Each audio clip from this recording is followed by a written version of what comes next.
하겠습니다.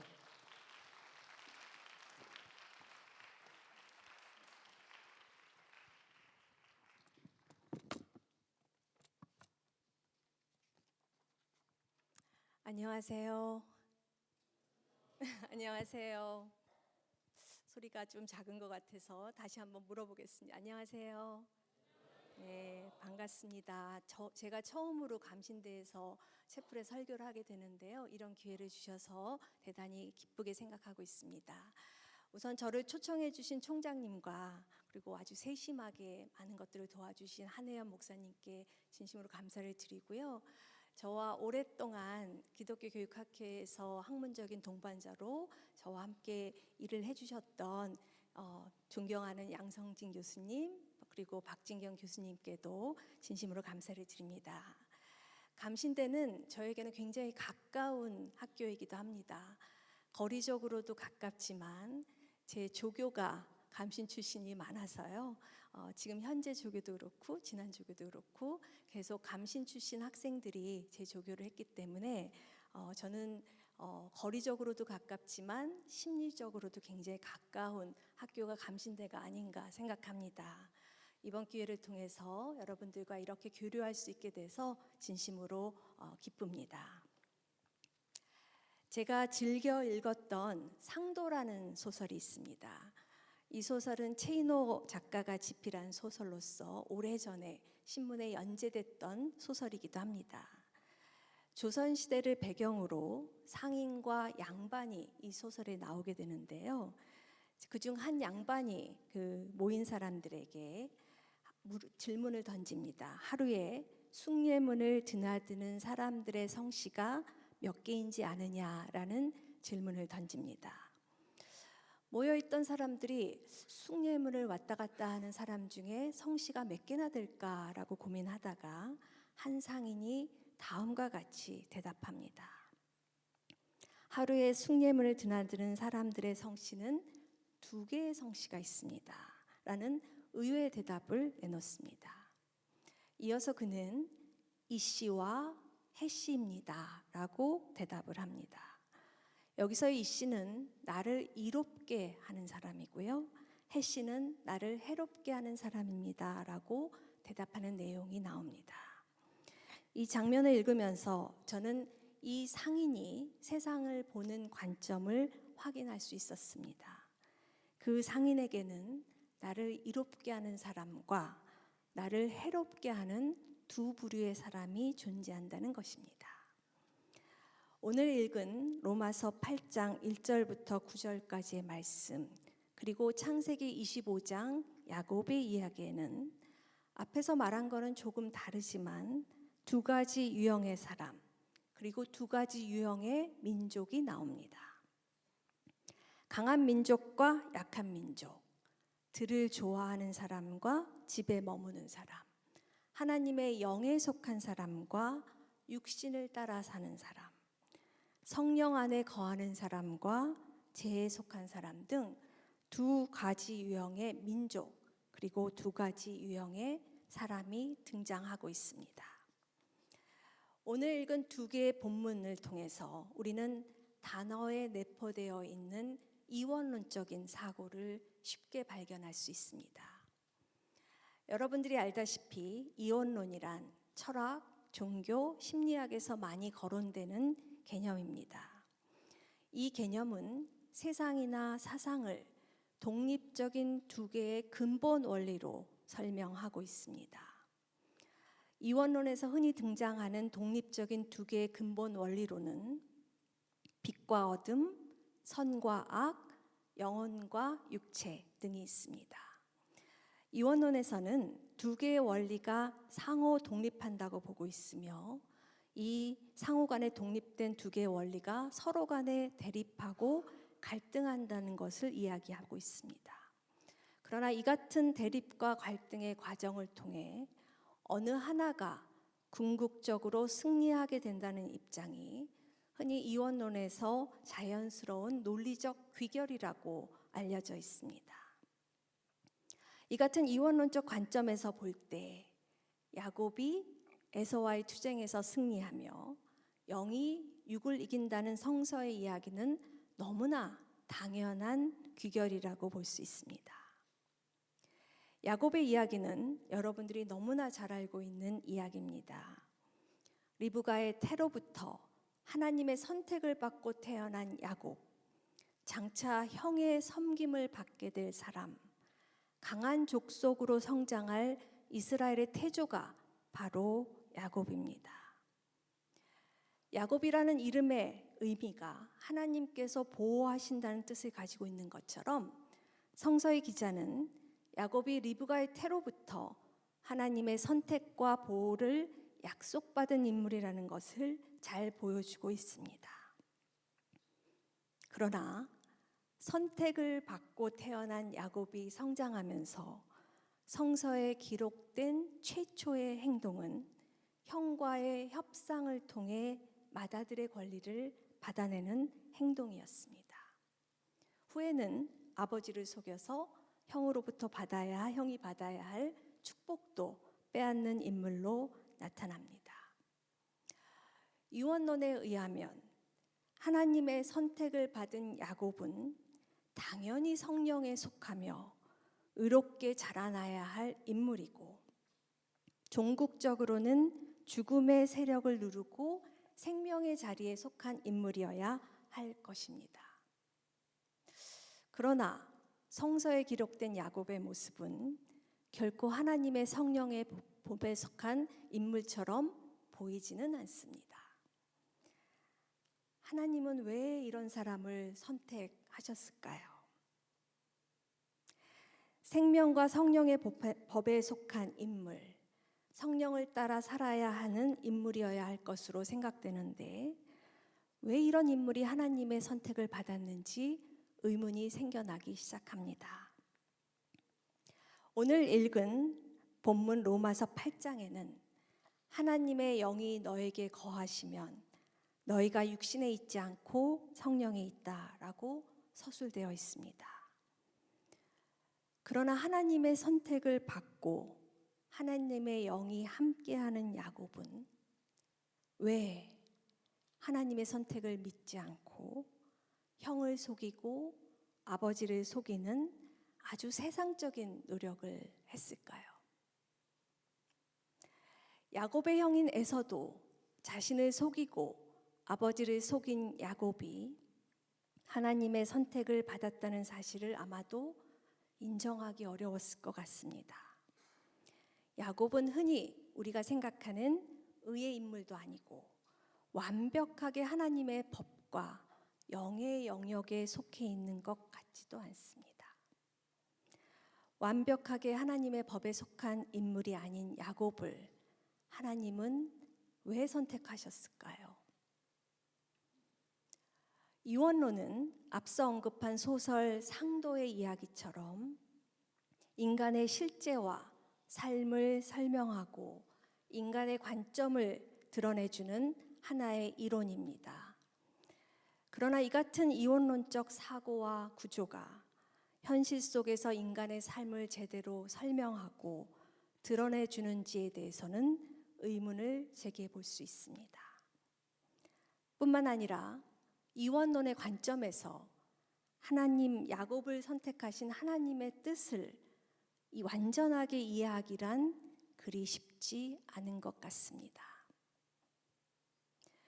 혹시 여러분들은 스필버그라고 하는 인물이 감독한 쉰들러 리스트라고 하는 영화를 알고 계신가요? 보신 분도 있을 텐데요. 이 영화에서 쉰들러라는 인물은 동유럽의 유대인을 구하고 많은 유대인들을 피신시킨 영웅적 인물로 그려져 있습니다. 쉰들러는 자신의 재산과 생명의 위협을 무릅쓰고 유대인들의 생명을 구하기 위해 노력한 아주 위대한 인물입니다. 그러나 영화의 초기 장면에서 잠깐 등장하듯이 쉰들러는 아주 영웅적인 인물은 아니었습니다. 여자와 파티도 좋아하고 자신의 삶을 지키는 아주 세속적인 인물로 그려져 있습니다. 또한 사업가인 그는 유대인이 경영하는 사업체를 인수하고 유대인을 착취하며 더 많은 수익을 내려 했던 이기적인 인물이기도 했습니다. 그러나 그는 제2차 세계대전을 경험하고 자신 주변의 유대인들의 참혹한 삶을 경험하면서 점차 자신의 삶의 목표를 바꿔가기 시작했습니다. 종국에는 자신의 생명을 무릅쓰고 전 재산을 들여 유대인을 구출하는 영웅적인 인물로 변화되었습니다.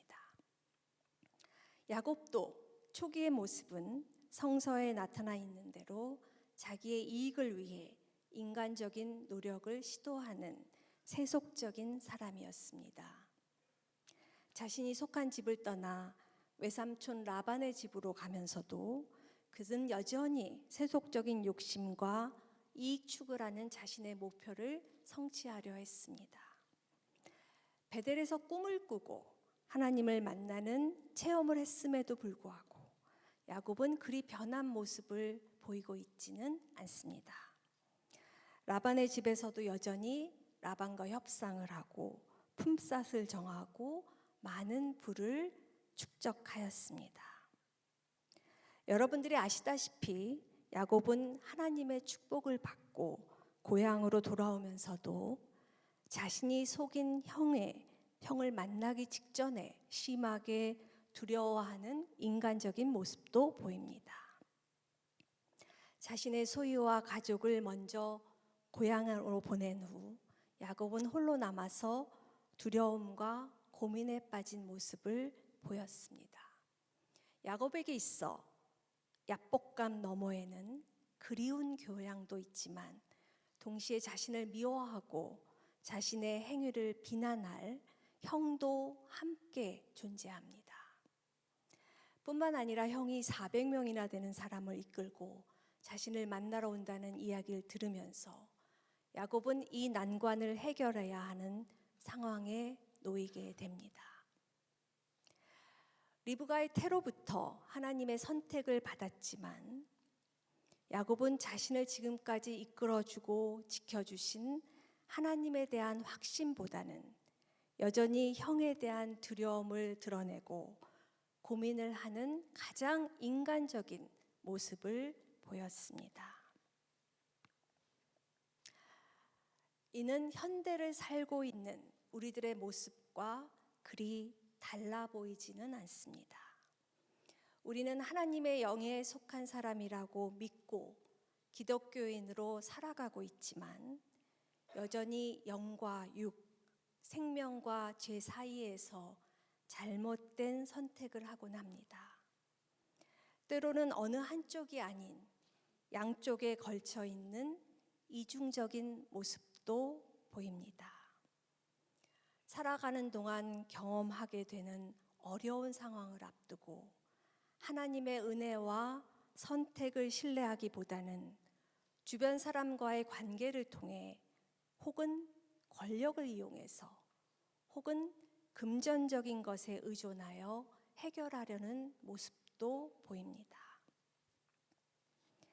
야곱이 맏아들의 권리를 형으로부터 사려고 시도한 것도, 그리고 아버지의 축복을 거짓으로 빼앗은 것도 아버지의 사랑을 받고 있는 형에 비해 자신이 너무나 연약한 모습으로 비춰졌기 때문일 것입니다. 리브가의 태로부터 약속받은 형이 동생을 섬길 것이라는 하나님의 말씀을 믿고 의지하기에는 자신이 처한 상황이 현실적으로 쉽지 않다고 판단했을 것 같습니다. 세상적으로는 부를 축적하고 가족을 이루었지만 약복강가에 돌아와 현실을 마주한 야곱은 여전히 두렵고 힘든 자신의 연약함을 마주할 수밖에 없는 현실적 한계를 느꼈을 것 같습니다. 그러나 야곱이 위대한 하나님의 사람으로 변하는 가장 큰 계기는 약복강가에서 보인 하나님과의 씨름, 즉 하나님과의 대면이었습니다. 야곱은 아버지를 속인 후 자신의 고향집을 떠나 외삼촌 라반의 집으로 가는 길 위에서, 즉 도상에서 하나님을 만났고, 또한 고향으로 돌아오는 길 위, 즉 야복강가에서 하나님과 씨름하였습니다. 영과 육, 생명과 죄 사이에서 야곱은 끊임없이 육에서 영으로 가는 길 위에서 노력하였고, 엉덩이 뼈가 부러지는 상황 속에서도 죄의 법에서 생명의 법으로 가는 길 위에서 하나님과 만나려는 노력을 경주하였습니다. 바울은 로마서 8장에서 인간의 약함과 육체의 죄, 그리고 하나님의 구원에 대해 설명하고 있습니다. 신학자인 탐 라이트는 바울의 칭의론이란 단순히 예수님을 믿는 자에 대한 하나님의 무한한 은총의 선언, 즉 법정적 무죄의 선언이 아니라고 이야기합니다. 하나님의 구원의 행위는 한 번의 회개로 구원받고 끝나는 것이 아니라 인간들의 일생을 거쳐 지속적인 행위와 노력을 통한 구원, 그리고 종말론적인 완성을 보여준다고 설명하고 있습니다. 이는 영에 속한 사람이 진정한 의미의 구원을 얻기 위해서는 끊임없이 노력하고 하나님을 만나기 위해 노력해야 한다고 한 것을 보여줍니다. 이원론적 사고를 보여주는 것처럼 보이지만 지금까지 읽은 로마서의 말씀은 육과 영의 단순한 이원론적 구분이 아니라 자신의 아들을 죄된 육신의 모습으로 보내셔서 성령의 길로 이끄시는 하나님의 사랑과 은총을 보여주고 있습니다. 예수님은 영과 육, 생명과 죄라고 하는 단순한 이원론적 사고를 넘어서 죄를 지닌 인간의 몸으로 오셔서 자신의 몸을 내어놓고 우리를 구원하셨습니다. 인간은 이루고자 하는 이상적 자아와 현실적 자아 속에서 끊임없이 고민하고 노력하는 실존적 존재입니다. 하나님께서는 이미 여러분들을 선택하셨고 의의 삶, 영의 삶, 예수님 안에 속한 삶을 정해 놓으셨습니다. 그러나 우리는 여전히 현실 속에서 연약한 존재입니다. 의학이 뛰어나게 발달된 21세기 시대 속에서도 우리는 여전히 다양한 바이러스의 공격에 두려워하며 삽니다. 하나님의 선택을 받은 기독교인으로 올바로 살려고 노력하지만 여전히 좌절할 수밖에 없는 현실적 존재이기도 합니다. 하나님을 기쁘게 하려고 노력하지만 여전히 우리는 저를 포함하여 인간적인 욕심과 세속적인 권세에 눌려 살아가는 모습을 보이고 있습니다. 종국적으로 하나님의 영이 죽음을 이기고 부활하신다는 사실을 알면서도, 그리고 부활한 예수님이 우리를 종국적으로 구원하신다는 것을 알면서도 여전히 우리는 세상 속에서 잘못된 선택을 하며 좌절하기도 합니다. 야곱이 위대한 이스라엘의 태조가 된 것은 단순히 그가 영에 속한 사람이었기 때문이 아니라 삶의 도상에서 길 위에서 성령의 길로 가기 위해 부단히 노력한 인물이라는 것입니다. 호세아서 12장 4절부터 5절까지의 말씀에는 모태에 있을 때는 형의 발꿈치를 잡고 늘어졌으며 어른이 되어서는 하나님과 겨루다가 하나님의 천사에게 짓눌리자 울며 애걸하지 않았더냐. 베델에서 하나님을 만났고 거기에서 약속을 받지 않았느냐 라고 기록된 것과 같이 야곱은 치열하게 자신의 삶 속에서 하나님과 대면하고 매 순간 울며 은총을 간구했던 인물인 것입니다. 지금 여기 계신 여러분들은 하나님께 무엇을 간구하고 계십니까? 길 위에서 야곱은 어떤 생각을 했을까요? 엉덩이 뼈가 상해서 걸을 수 없을 정도로 힘든 상황 속에서도 자신을 축복해달라고 매달리면서 야곱은 어떤 생각으로 매달렸을까요? 지난 몇 년 동안 우리는 코로나 사태로 인해 믿는 자들의 공동체를 형성하기도 어려운 시대를 경험했었고, 또 여전히 기독교인으로 산다는 것이 쉽지 않은 시대를 경험하고 있습니다. 하나님의 약속을 믿고 그저 기다리기에는 세상에 대한 두려움이 여전히 우리를 둘러싸고 있습니다. 하나님이 약속하신 세계가 곧 올 것 같기도 하지만 우리는 여전히 어두운 세상에 홀로 남겨져 있는 것처럼 느껴지기도 합니다. 부활하신 예수님을 만나고 또 믿고 있지만 우리는 여전히 불안해하며 현실의 삶을 살고 있습니다. 그러나 야곱이 하나님과의 씨름을 통해 이스라엘이라는 새로운 이름을 받고 두렵고 힘든 세상과 직면했듯이 여기 모인 여러분들도 저를 포함하여 현실적인 어려움 속에서도 성령의 세계로 꾸준히 걸어가시기를 바랍니다. 하나님의 영에 속했다고 해서 자만하지 말고, 육에 속했다고 해서 절망하지 않는 현실의 길을 걸어가는 여러분들이 되기를 진심으로 기도합니다. 길 위에서 하나님을 만난 야곱처럼 21세기 현실의 길 위에서 하나님을 만나며 우리를 위해 자신의 몸을 내어놓으신 하나님과 진심으로 대면하는 감신 공동체가 되기를 기원합니다. 기도하겠습니다. 사랑과 은총의 하나님, 태에서부터 우리를 선택하심을 감사드립니다. 또한 인간의 죄된 모습으로 예수님을 보내주셔서 저희를 성령의 길로 인도해 주심도 감사드립니다. 저희로 하여금 현실의 길 위에서 하나님을 만날 수 있도록 도와주시며 어려운 상황 속에서도 좌절하지 않고 하나님과 대면할 수 있도록 이끌어 주시옵소서.